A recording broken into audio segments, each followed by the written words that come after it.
स्वागत है दोस्तों हमारे YouTube चैनल मार्क्सवाद और हिंदी साहित्य डॉक्टर शेख नज़ीर। यशपाल के द्वारा भी विप्लव नामक एक राजनीतिक पत्र केवल मार्क्सवादी समाजवादी विचारों के प्रकाशन एवं क्रांतिकारी साहित्य के प्रसार के लिए तैयार हो रहा था, लेकिन जब उन्हें दूसरी बार गिरफ्तार कर लिया गया था तो इस पत्र का प्रकाशन भी बंद हो गया। इसके साथ साथ चकलरा अमृतलाल नागर के संपादन में, उछकल नरोत्तम नागर के संपादन में, प्रभा शिवदान सिंह चौहान के संपादन में, रूपाप सुभिद्रानंदन पंत और नरेंद्र शर्मा के संपादन में आदि पत्रों ने भी प्रगतिशील साहित्य के प्रचार के लिए मुख्य केंद्र थे। उपरोक्त पत्रिकाओं के अतिरिक्त अन्य उपकरणों यानी समितियों के द्वारा भी मानव जीवन में एक नया जागरण लाने का प्रयास किया गया, जैसे इकबाल, प्रेमचंद, गोरकी, रॉल्फ फॉक्स आदि लोगों के दिवस समारोह कमेटियों का आयोजन किया गया।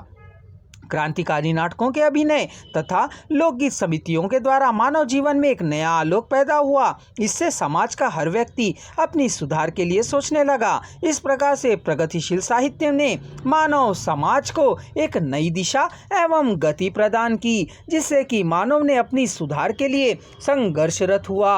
परंतु द्वितीय महायुद्ध के समय जब शासकीय समाजवादियों एवं सामंतों से इस प्रगतिशील आंदोलन का दफन होने लगा तो वामपक्षी लोगों ने संकुचित भावों से इसका मजाक उड़ाना शुरू किया।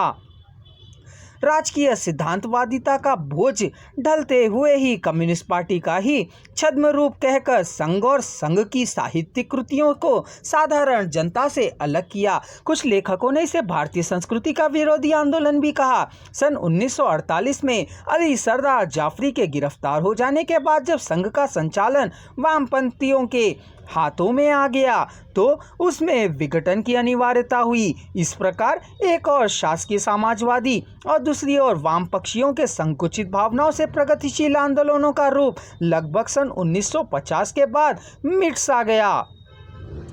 रामविलास शर्मा ने लिखा है, इस आंदोलन की सबसे बड़ी समस्या मार्क्सवाद से प्रभावित लेखकों तथा अन्य राष्ट्रीय और जनवादी लेखकों की एकता की समस्या रही है। प्रगतिशील साहित्यिक आंदोलन मार्क्सवाद से प्रभावित रहा है, यह एक ऐतिहासिक सच्चाई है। मार्क्सवाद से प्रभावित साहित्य एक और मार्क्सवादियों प्रभावित उससे भिन्न विचारधारा से प्रभावित राष्ट्रीय जनवादी साहित्य दूसरी ओर, दोनों ही तरह के साहित्य और साहित्यकारों की एकता हमारी संस्कृति और समाज के लिए आवश्यक थी। यद्यपि गैर प्रगतिशील साहित्यकारों ने प्रगतिशील आंदोलन को कम्युनिस्ट पार्टी का एक छद्म रूप एवं भारतीय संस्कृति विरोधी आंदोलन आदि से अभिषेक तो किया, किंतु साहित्य ने इसका आगमन एक महत्वपूर्ण उपलब्धि माना जाता है। प्रगतिशील साहित्यकारों ने सर्वप्रथम साहित्य के लक्ष्य एवं प्रयोजन को व्यवहारिक रूप से समाज के सामने पेश किया, अर्थात साहित्य क्या है और किसके लिए है। इन जटिल प्रश्नों का उत्तर सन 1926 के बाद ही साफ तौर से प्रस्तुत हुआ। सर्वप्रथम प्रगतिशील लेखकों ने ही साहित्य को कल्पना के क्षेत्र में उतारकर यथार्थ भूमि पर अवतरित किया।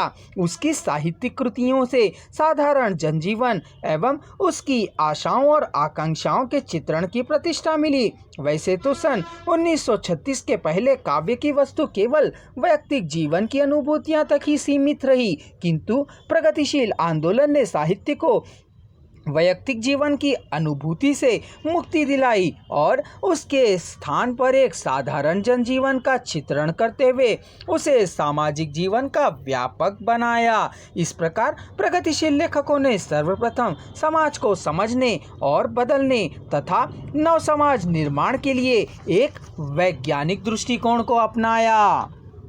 प्रगतिवाद के कट्टर आलोचक डॉक्टर धर्मवीर भारती ने भी इस तथ्य को स्वीकार करते हुए कहा है कि अतीत के प्रति केवल एक रूमानी भावनावाद पूर्ण या अन्य श्रद्धापूर्ण आग्रह के स्थान पर एक वैज्ञानिक दृष्टि रखने की चेतना हमें सबसे पहले मार्क्सवादियों ने दी, इसमें कोई संदेह नहीं।